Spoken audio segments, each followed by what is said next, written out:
This is CBS 47 Eyewitness News this morning in high definition. Good morning to you. It's 6 o'clock on your Thursday morning, almost Friday. I'm Joey Horta. And I'm Julie Musgrave. The first of two GOP town halls in South Carolina took place last night. And though the whole field of candidates did not share the stage, it was pretty contentious. Ted Cruz and Marco Rubio continue their battle, and Ben Carson takes a surprising stance on a hotly debated issue. Right now, Diane Gallagher is joining us live from Columbia, South Carolina, with the very latest developments out there. Diane?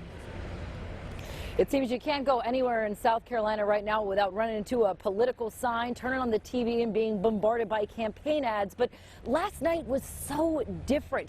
It wasn't just a chance for real voters to ask the candidates real questions. This gave the opportunity for the Republicans to give very nuanced, deep answers and also manage to edge in a few attacks on their opponents as well.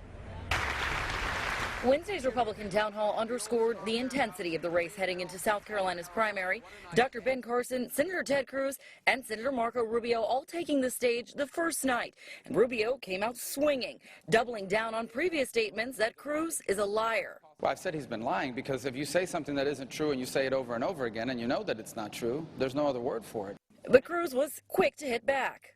Both Donald Trump and Marco Rubio are following this pattern, that whenever anyone points to their actual record, to what they've said, to what they've voted on, to what they've done, they start screaming, liar, liar, liar. The two Cuban-American candidates did find common ground on one issue, denouncing President Obama for his upcoming trip to Cuba. I think it's a real mistake. I think the president ought to instead be pushing for a free Cuba. The problem with the Cuban government is it's not just a communist dictatorship, it is an anti-American communist dictatorship. And Carson took an unpopular stance on a popular Republican talking point, whether or not the president should nominate a new Supreme Court justice. I probably would. I probably would take the opportunity to nominate someone.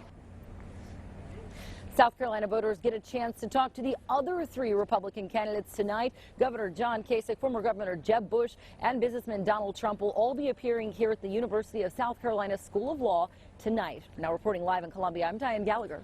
Back to you. Back here in the valley, storms toppled over trees and caused several isolated outages overnight. Strong winds knocked over another tree near Stanislaus on Highway 99 in downtown Fresno.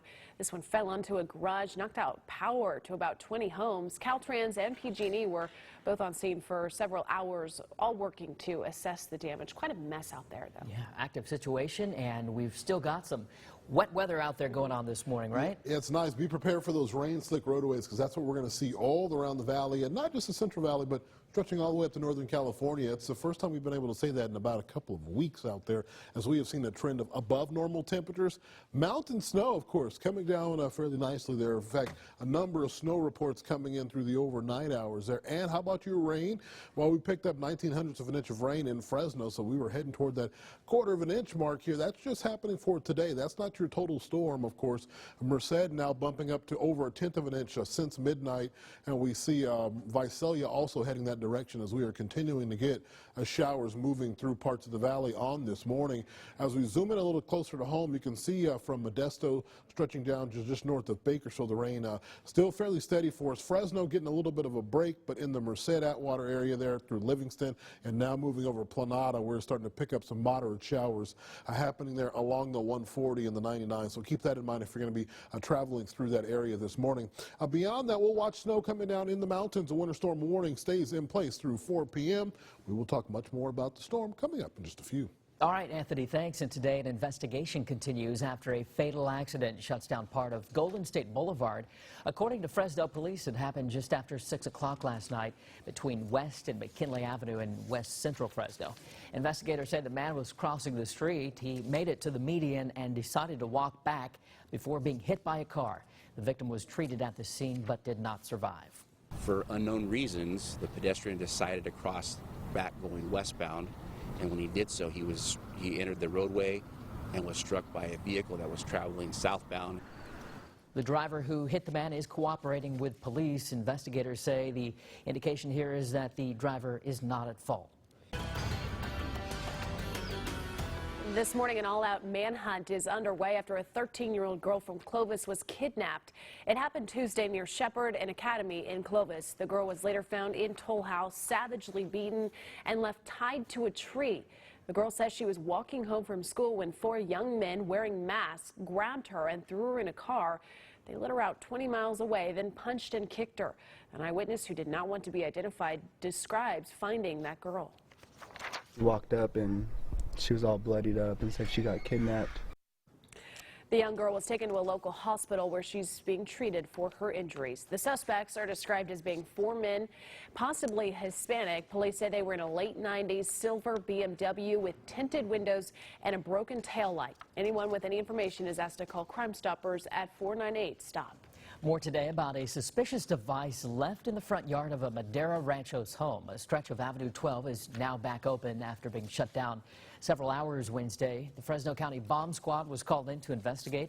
The sheriff's office says the device looked a lot like sticks of dynamite with wires attached. It turns out just to be a dummy device with no actual explosives. Anyone with information should call Crime Stoppers. And police need your help this morning to catch a crook who has hit a local Target store several times. Fresno police released these pictures of the man allegedly stealing from the Target store off Bullard and Blackstone. They say he just walked out of the store with shopping carts full of merchandise. If you know who this is, call Crime Stoppers. The debate between Silicon Valley and the government rages on after Apple refuses to comply with a court order to unlock the iPhone of San Bernardino shooter Saeed Farouk. Google's chief executive agrees with the tech giant, while others, including one of the victims, agrees with federal authorities. The government is demanding that Apple create software to disable the iPhone's auto erase feature. Apple intends to file an appeal of the ruling as early as next week. Happening today, the White House will announce that President Obama will travel to Latin America next month, including Cuba. Cuban leader Raul Castro and the president announced back in 2014 that the two countries would begin to normalize relations after 50 years without diplomatic ties. The administration would like to build on that relationship before the president leaves office next January. On Tuesday, the U.S. and Cuba signed a deal restoring commercial air travel. The last sitting president to visit Cuba was Calvin Coolidge. 6:07 and good news for Clovis Police this morning. Their department is growing. Several officers are being honored now. 3 of them were sworn in yesterday. Medals of commendation, DUI awards, life-saving awards all handed out. The volunteers who helped make it possible were also recognized, and the Clovis Police Officer of the Year was honored. It's good to be around people that really do love and work well with law enforcement, because that's not easy to find nowadays in our society. For me personally, it just makes me proud. You know, I grew up in Clovis. I've been with the department since I became a police officer. And to see the officers, you know, be so humble and care so much about the community is just great. I couldn't be happier.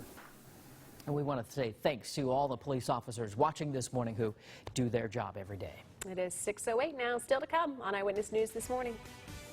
A big vote today that could cut your cable bill, and a plan to cram even more people onto an airplane.